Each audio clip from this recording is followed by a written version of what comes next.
Durant ses 21 ans à l'Assemblée nationale, il s'est fait un devoir de défendre en priorité les demandes de ses commettants. Bienvenue à Mémoire de député.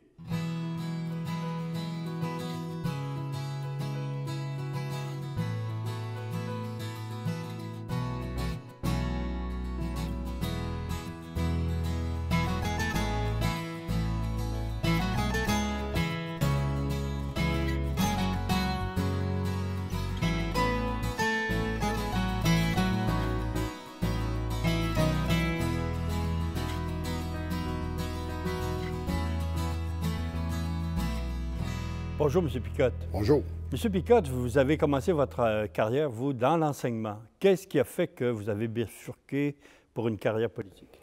Bon, c'est un concours de circonstances, évidemment. Moi, je suis venu au monde dans une famille qui était politisée au maximum. Mon père et ma mère faisaient de la politique qu'on appelle de la petite politique de rue, là, de travailleurs de pôle. Fait qu'on on était politisés. Et dans Maskinongé, à ce moment-là, il y avait une chicane libérale, là, le fédéral, le provincial. Il y avait eu 3-4 candidats, des gens qui revenaient pour la deuxième, troisième fois. La chicane était pognée. On avait fait une petite enquête dans Maskinongé pour savoir s'il y avait quelqu'un de nouveau qui pouvait venir puis qui était impliqué. Alors moi, j'étais impliqué à peu près dans tout à ce moment-là. J'étais professeur, je m'occupais de l'éducation des adultes. J'avais aidé un paquet de mouvements, là, comme c'est dans mon habitude, d'avoir le nez fourré partout un peu. Et puis, le nom qui est ressorti de plus pour faire face à Rémi Paul, c'était mon nom. Par coïncidence, Jean-Claude Rivet travaillait au bureau de M. Bourassa en 69. Et Jean-Claude Rivet a fait son cours au Collège d'Assomption, 121e. Moi, j'étais du 123e. On se connaissait. Et il a dit « Hey, moi, je connais Picotte. » Et puis, sûrement que ça va vous faire un candidat qui pourrait être valable. Alors, on m'a téléphoné. Bon, on m'a offert ça. Je suis parti à rire. On m'a fait rencontrer dans le temps un nommé Paul Desrochers, qui était l'éminence grise de Bourassa. Hein, qui était un organisateur hors pair, qui était un gars qui avait un flair politique. Je suis entré en politique comme ça après avoir mis 4-5 conditions et puis après avoir montré de la détermination. Ça, c'était en 70, la première fois que vous vous êtes présenté, c'est ça? C'est ça. Votre adversaire dans Maskinongé, c'était Rémi Paul. Je crois qu'il était ministre encore de la Justice dans le cabinet Bertrand. C'était un adversaire de taille. Quel genre de campagne vous avez mené contre lui? Quand j'ai été accepté d'être candidat, il restait à peu près 3 semaines et demie de campagne électorale. Alors, je savais, en partant, c'est pas bien difficile à comprendre, là, quand tu es nouveau, tu arrives, tu as beau être connu dans ton milieu, mais un comté, c'est bien plus grand que ça. Là. Alors, je savais que les chances de réussite étaient quand même très ordinaires, étant donné que Rémi Paul avait une réputation. D'abord, il avait été au fédéral. Il s'était envenu au provincial en 66, dans Maskinongé. Il avait été secrétaire de la province. Il a été président de la Chambre. D'ailleurs, il a terminé son terme, je pense, comme président de la Chambre. Alors, il était quand même un personnage considéré, puis un personnage qui était très redoutable au point de vue politique. Là. On dit souvent que moi, j'étais redouté, mais Rémi Paul, il ne fallait pas trop s'y frotter non plus, parce que c'est un gars qui avait beaucoup de trucs dans son chapeau. Hein. Alors, c'est Rémi Paul qui était là. Je savais que j'avais peu de chance. C'est pour ça que j'avais mis une condition à M. Desrochers, parmi les 3-4 conditions que j'avais mentionnées. Il y en avait une, c'était d'avoir une deuxième chance. J'ai dit, je ne me présenterai pas en politique. Si, par malheur, je passe pas, bien, au moins, je vais avoir une deuxième chance pour être capable de prouver que je suis capable de faire des choses. Mais vous avez perdu cette première élection-là. Est-ce que ça vous a découragé? Ça ne m'a pas découragé, mais ce que j'ai trouvé difficile, c'est que dans le temps, là, en 1970, là, ce qu'on appelait, entre guillemets, le fameux patronage, là, quand ton gouvernement était élu, puis était au pouvoir, les gens n'allaient pas voir le député élu s'il était dans l'opposition. Ils allaient voir, tout simplement, le candidat de la dernière élection, parce qu'ils disaient, bien, ces chums sont au pouvoir, puis ils venaient nous porter deux problèmes. Alors ça a été assez fastidieux dans le sens que ça me demandait, en plus de mon emploi de professeur et de directeur d'école, ça me demandait d'avoir tous les samedis puis tous les dimanches là, des rencontres avec les citoyens pour qui venaient me porter leurs problèmes puis pour lesquels je faisais une intervention quelconque. Ça, c'était un peu difficile, Mais quand même... Il n'y avait pas de salaire pour ça, là. Non, il n'y avait, il y avait pas de salaire pour ça. Mais quand même, j'aimais ça parce que c'était une bonne expérience. J'avais décidé, cependant, parce qu'au même moment, certains commissaires d'école m'avaient approché pour jouer un rôle plus important au niveau de la commission scolaire régionale des Vieilles-Forges. Et puis, ils me promettaient quelque chose d'intéressant. Alors, j'étais un peu en décide jusqu'au moment où M. Rémy Paul, à un moment donné, dans une déclaration faite par un journaliste, avait mentionné: moi, je suis bien sécurisé dans Masquinongé parce que c'est Yvon Picotte qui est là. C'est un gars qui n'est pas trop connu. Puis Yvon Picotte réussira jamais à me battre. Je me suis dit, j'ai réuni mes gens, je me suis dit, on le bat-tu? Ben non, on le bat pas. On est-tu prêt? Alors là, ça a donné l'élan nécessaire. Et là, c'est là que j'ai commencé à faire le tour de toutes mes paroisses. Hein. À tous les dimanches matins, j'organisais des déjeuners au bin. Puis je disais aux gens, des fois, on a commencé dans des paroisses à 3 personnes. Puis je disais, dans 2 mois, on revient ici, là. Dans ce temps-là, les comtés, il y avait 12 paroisses, à peu près, là, avant la réforme, là, avant la réforme de 73. Alors, je disais, on a une douzaine de paroisses, là. On va revenir dans 2 mois ici. Puis là, de 3, il faut que vous en emmeniez chacun d'eux. Et finalement, on a grossi le nombre comme ça. J'étais présent continuellement. Les politiciens ne sont pas là pour défendre le gouvernement auprès du monde. Ils sont là pour défendre le monde auprès de l'appareil de gouvernement. Hein? Le gouvernement, c'est un monstre, ça. Hein? Le gouvernement, c'est difficile à dompter, ça.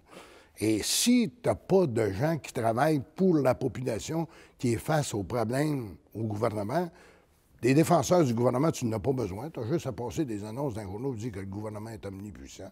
Alors moi, j'ai toujours gardé cette philosophie-là. J'ai toujours dit aux personnes, aux gens que je rencontrais, même si tu penses que tu as un petit problème, là, hein, viens me voir avec, tu vois qu'on va essayer de le régler. Puis je te promets que m'a donné l'heure juste. Je te ferai pas faire des études de ci, puis tout ça. Si au point de départ, il n'y a pas de chance de réussir, je vais te dire, tu vas mailler moins longtemps que si j'essaye de te faire un paquet de démarches, puis qu'au bout d'un an, je te dis, ça ne peut pas marcher. T'as des gens le député est un peu le dernier recours pour lui. Bien, le député de dernier recours. Puis c'est un job ingrat d'être député parce que, bien souvent, là, quand la personne va voir son député, là, elle fait du dommage, là, elle a parlé à quelques fonctionnaires, elle a parlé à du monde, hein, puis assez chicané avec du monde, puis des fois, bien, les mots ont été un petit peu sévères.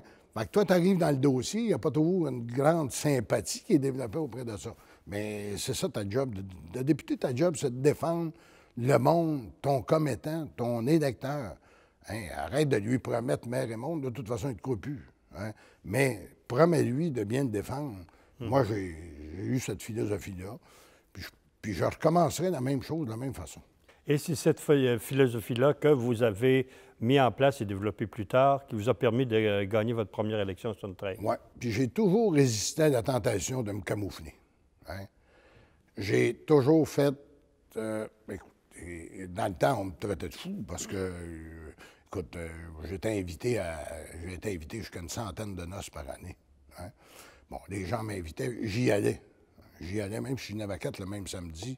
Tu peux t'arranger pour y aider. Tu vas faire une heure de rencontre, puis c'est plaisant. Alors, je me rappelle quand j'ai été nommé ministre, entre autres, une anecdote, là, il y avait quelqu'un de la sécurité qui est venu moi, il avait dit, vous savez, M. Picotte, il va falloir que vous changiez certaines choses. J'ai dit, comme quoi? Ben, il dit, votre numéro de téléphone, ce serait peut-être bien mieux de le mettre confidentiel, tu sais. Peut-être vous mettre un petit peu plus à l'entour de la maison, là, de la sécurité, puis tout ça.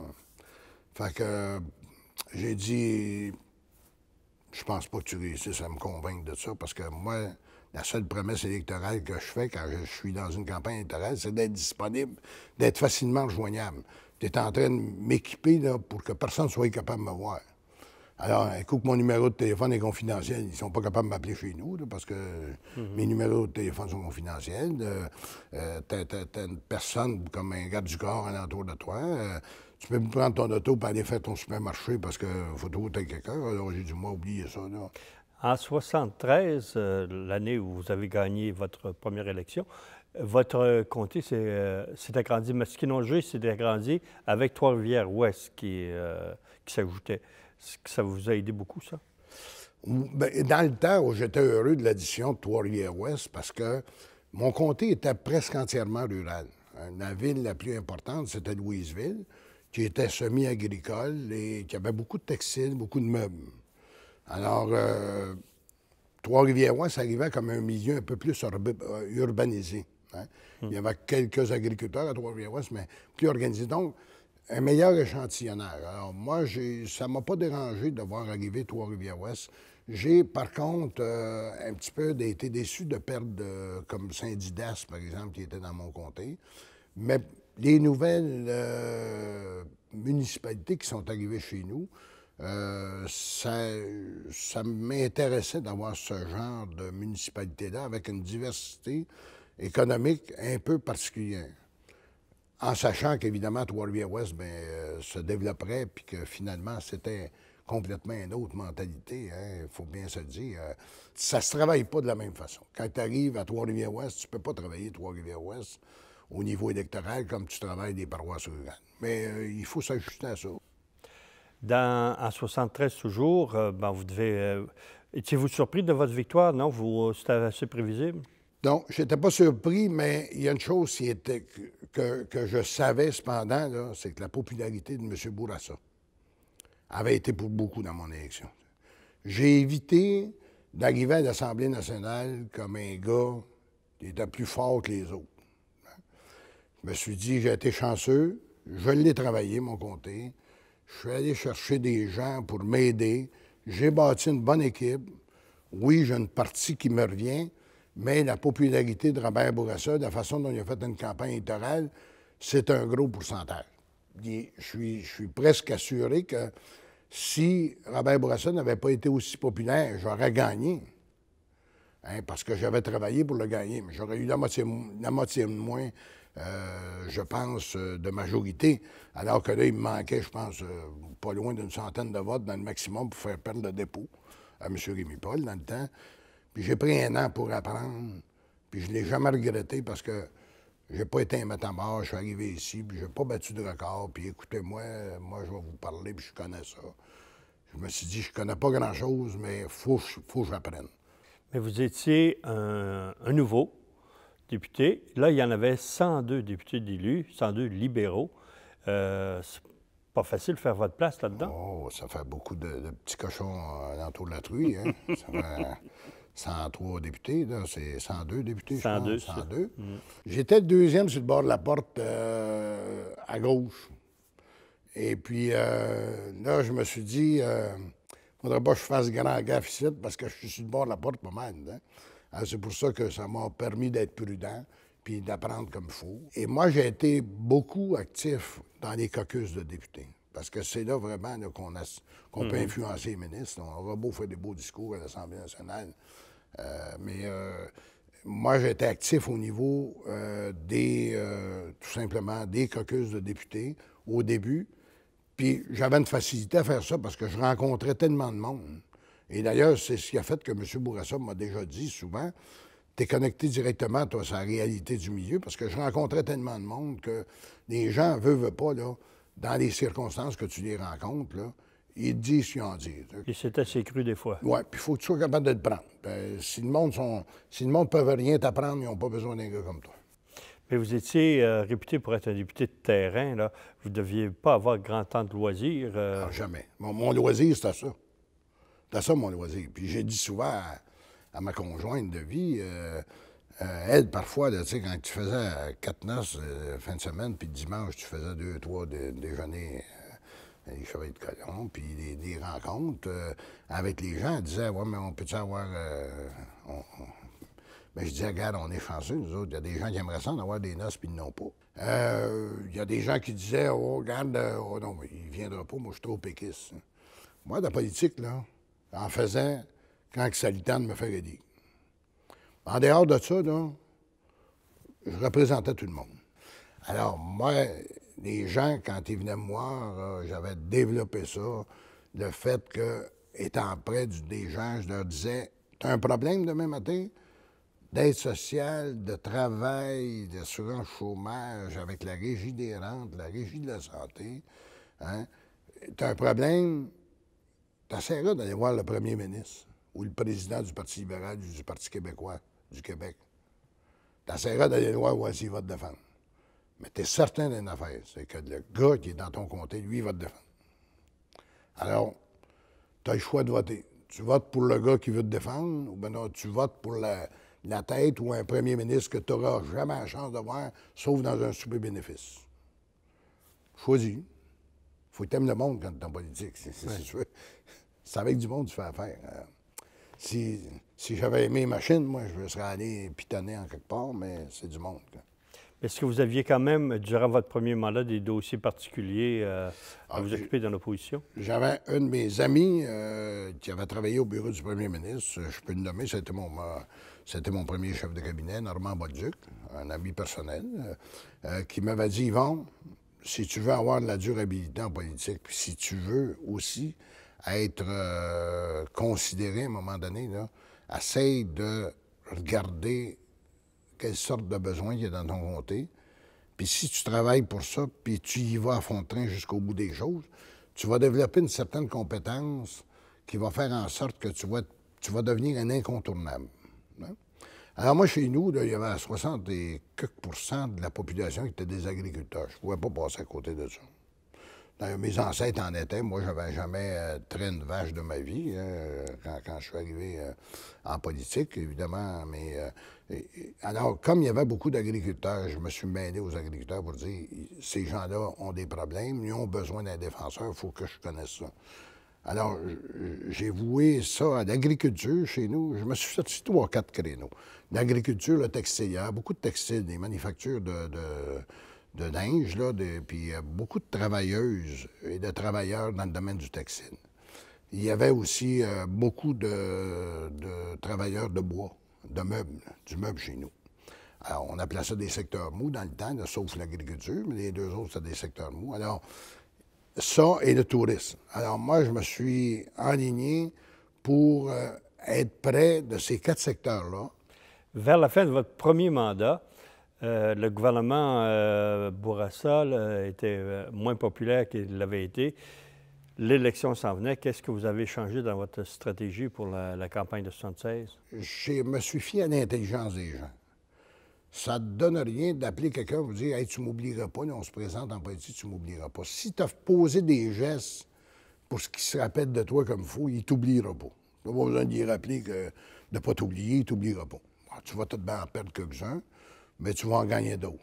Alors, moi, encore là, en 76, je me rappellerai toujours, là, il y avait de nombreux problèmes, entre autres en agriculture. En agriculture, c'était dans le temps où on jetait le lait d'un puisard, là, et puis que le fédéral envoyait un chèque de la paye de beurrerie qu'on appelait là, dans le temps. Là. Les agriculteurs appelaient ça la paye de beurrerie. Alors, les gars recevaient un chèque, puis ils avaient été pénalisés parce qu'il y avait trop produit de lait. Fait que c'était marqué 0 cent dessus sur le chèque. Moi, j'avais dit, à ce moment-là, si vous allez en élection précipitée, là, on va se faire montrer à la porte, c'est un méchant temps. Puis j'avais donné l'exemple de la paye de beurrerie. Puis là, les gars m'ont dit, écoute, t'es mal connecté, c'est la réalité. Le monde ne sont pas fous, ils savent que c'est fédéral. Là. Regarde, le premier politicien qui se monte en public, là, puis qui va solliciter, là, qui va recevoir le premier coup de pied? C'est celui qui se monte le premier en public, là, puis qui va aller chercher un vote. Ils ne regarderont pas si c'est fédéral ou provincial, ils vont dire, ça va mal la conjoncture, on change tout ça. Hein? Bon, alors, moi, j'ai dit aux gens, je me rappelle d'avoir dit à plusieurs dans le caucus, dans les discussions qu'on avait eues, vous seriez bien mieux de faire vos bagarres, on ne reviendra pas nombreux ici, puis moi, je suis même pas certain que je me revenir, tu sais. Il y avait plusieurs députés qui enlevaient les photos de M. Bourassa dans les vitrines de bureaux électoraux parce qu'ils disaient « Ah, Robert n'est pas populaire, donc c'est pas le temps de montrer le visage. On perd des votes quand le monde voit la face à Robert. » Moi, j'avais dit, puis j'avais déclaré, même à ce moment-là, si ma mémoire est fidèle, j'ai gagné avec Bourassa, puis si je me fais battre avec Bourassa.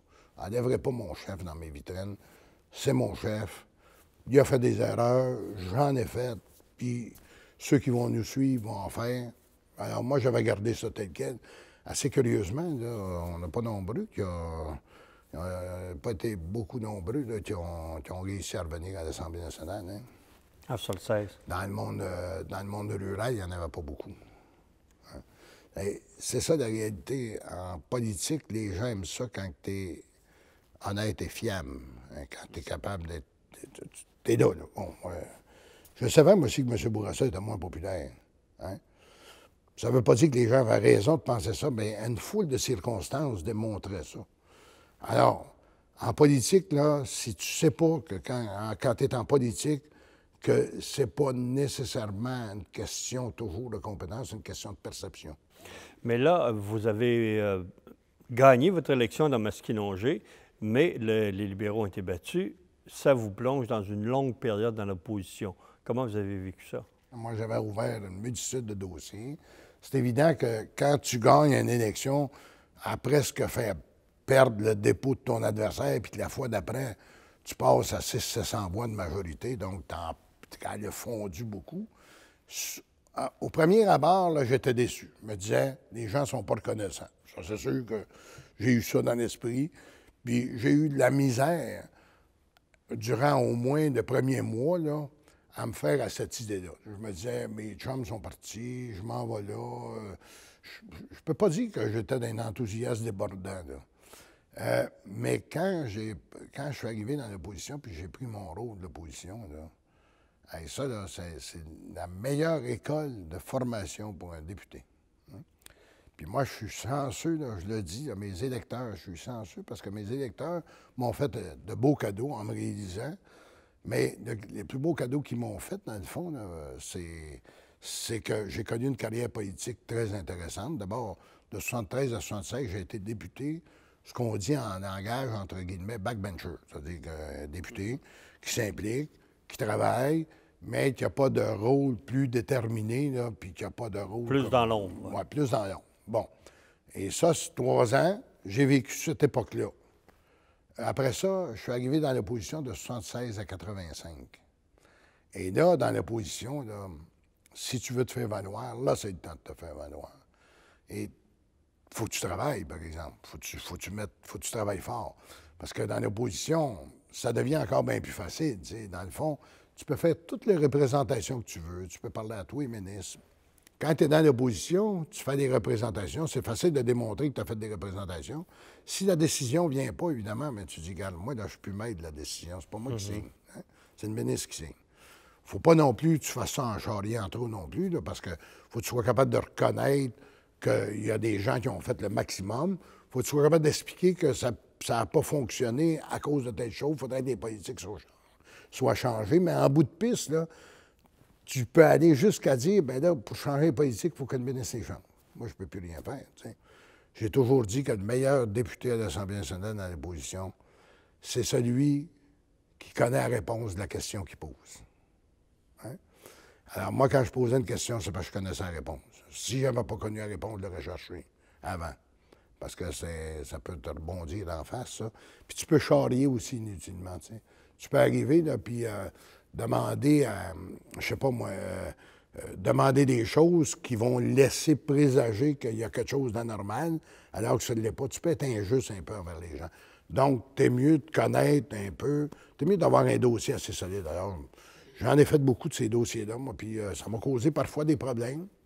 Ça m'a causé des problèmes parce que j'avais des collègues qui n'aimaient pas trop ça. Tu sais, quand il arrivait quelqu'un, par exemple, au bureau du leader, puis qui disait, moi, j'ai un problème, mais je voudrais que tu le confies à Yvon Picotte pour qu'il pose des questions à l'Assemblée nationale. C'était pas nécessairement toujours mes dossiers. Puis là, ben, moi, j'ai eu du plaisir parce que j'ai vraiment, vraiment appris mon rôle, là. J'ai vraiment allé en profondeur dans mes dossiers, beaucoup plus que quand tu es au pouvoir, parce que quand tu es au pouvoir, comme backbencher, souvent, comme député d'arrière-ban, tu vas te retrouver à dire, bon, le ministre le dit, ça doit être vrai, tiens.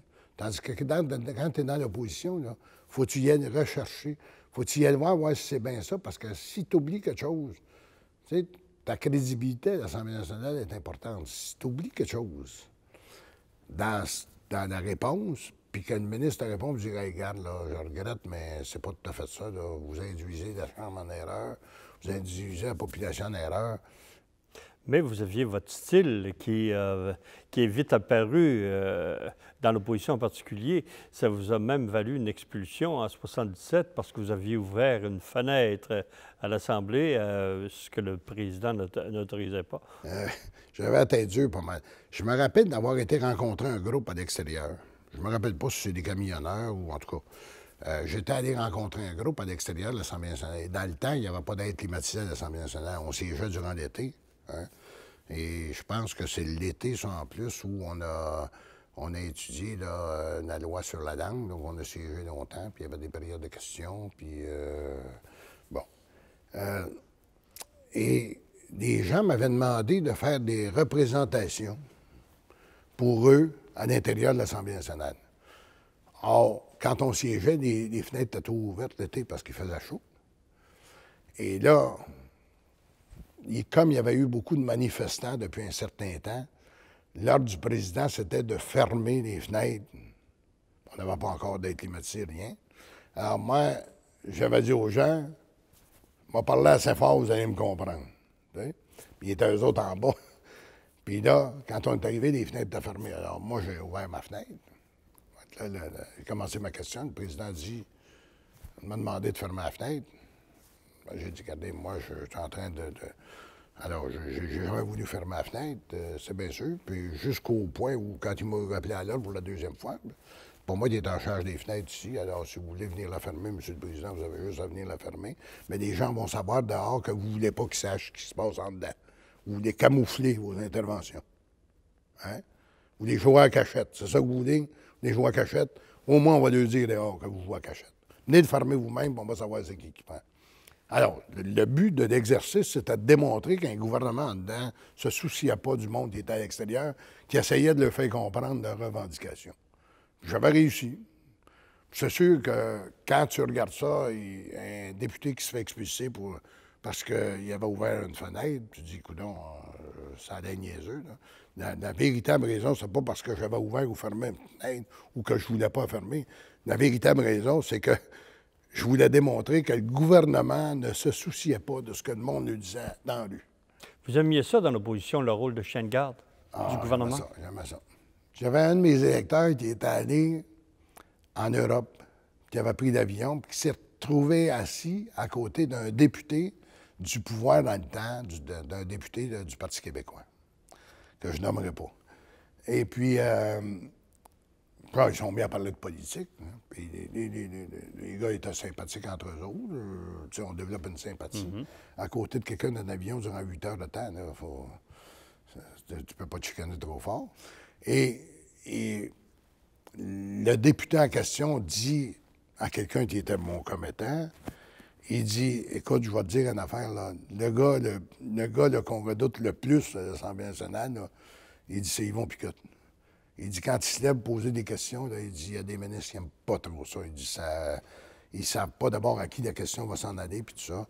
Et là, il dit, écoute, ce gars-là, il est informé. Je ne sais pas qui c'est qui l'informe, il est très bien informé, c'est sûr. Je dois bien informer parce que, à partir de ce moment-là, je faisais des dossiers qui étaient tellement sécurisés, là, puis que je vérifiais tellement tout. Et quand le gars m'avait raconté ça, là, écoute, je vais te dire bien franchement, c'est pour moi, là, je me levais à l'Assemblée nationale, je disais, lequel que je fais trembler aujourd'hui? J'ai appris un peu de plaisir à faire ça. Puis j'ai toujours été correct. Hein? Pas de coups en bas de la ceinture. En tout cas, si j'en ai donné, là, je m'en rappelle pas, puis ça n'a sûrement pas été volontaire. Fair play. Mais le plaisir, c'était pas de faire trembler les gens. Le plaisir, c'était d'essayer de corriger les injustices qui m'étaient acheminées. Et ça changeait des choses. Ça changeait des choses. Merci beaucoup, M. Picotte. On continue la semaine prochaine.